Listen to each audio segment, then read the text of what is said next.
أعوذ بالله من الشيطان الرجيم. بسم الله الرحمن الرحيم.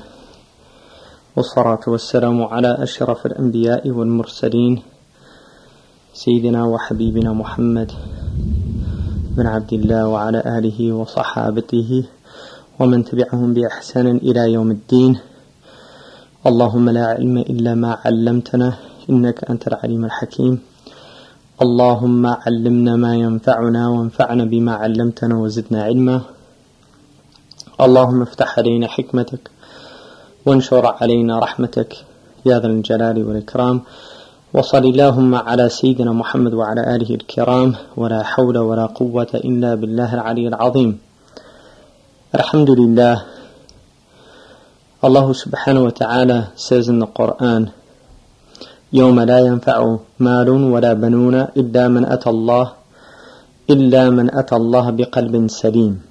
On that day, which means the day of judgment, nothing will benefit the human being, neither wealth nor children, only the one who brings to Allah subhanahu wa ta'ala a sound heart.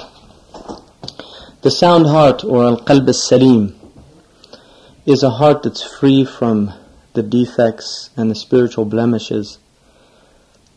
So this heart actually is considered the spiritual heart and not the physical heart, although the spiritual heart is centered in the physical heart. One of the extraordinary things about the modern era is that we're finding out things about the heart that were previously unknown to peoples who went before us. Although we can see within the ancient traditions, for instance in the Chinese tradition, in Chinese medicine, the heart houses what's known as Shen, which is the spirit. And the Chinese characters for thinking, thought, love, intending to listen, and virtue all contain the ideogram for heart.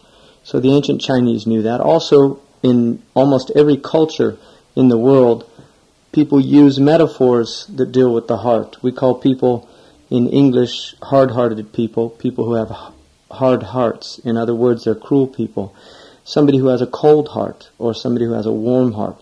We talk about people wearing their hearts on their sleeves. In other words, they don't hide their emotions, they don't hide their states from other people. We talk about also the idea of he affected me in my heart or in my core. In fact, the English word core, which means innermost, in Arabic the equivalent is called lub, actually comes from the Latin word which means heart. So the core of the human being is the human heart. And also the word courage is from the same root word. So courage being centered in the heart. The most ancient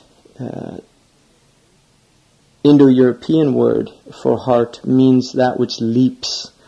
And there's an idea of the heart beating or leaping in the breast of man.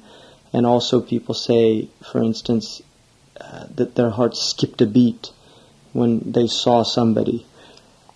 People whose hearts, when they're in love, they often express things in terms of the heart. He stole my heart, or she stole my heart. So many, many metaphors that are used in terms of the human heart. Now the ancients were aware of spiritual diseases of the heart, and this is certainly at the essence of the Islamic teaching. In fact, one of the first things that the Quran immediately sets out is to define three types of people: the mu'minun, the kafirun, and the munafiqun.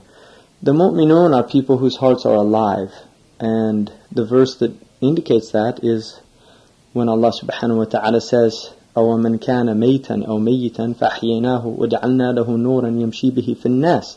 The one who was dead. In other words, they were dead, their hearts were dead.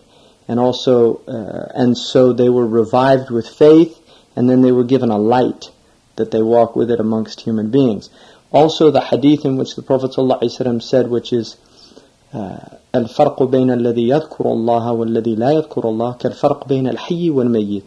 The difference between the one who remembers Allah and the one who doesn't remember Allah is like the difference between the living and the dead.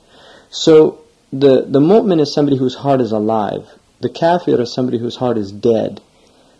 And the munafiq is somebody who has a disease or a sickness in the heart. That's why Allah subhanahu wa ta'ala says, فِي قُلُوبِهِمْ مَرَضٍ فَزَادَهُمُ اللَّهُ مَرَضًا. In their hearts is a disease, and so they were increased in their disease. And this is also in accordance with another verse that says, فَلَمَّا زَاغَتْ قُلُوبُهُمْ أَزَاغَهُمُ اللَّهُ. When their hearts deviated, Allah made them deviate further. So when somebody turns away from Allah subhanahu wa ta'ala, Allah subhanahu wa ta'ala causes them to divert even further, to deviate even further from the truth. Now, the physical heart, which is centered slightly to the left of the human being, and it's interesting also that the Arabic language itself is a movement from left to right. Some of the people of Ishara indicated that writing should be towards the heart. In other words, the whole purpose of writing is to affect the heart. This is also the reason why the tawaf, or the circumambulation around the house of Allah subhanahu wa ta'ala, is done with the left side facing the house. Some of the scholars have said because the heart inclines towards the left, and so the purpose is that the heart is inclining towards the Kaaba, or towards that centrality of the divinity in the life of man. Now, the actual physical heart, which is beating in our breasts, beats at about 100,000 times a day. It's pumping 2 gallons of blood per minute and over 100 gallons per hour.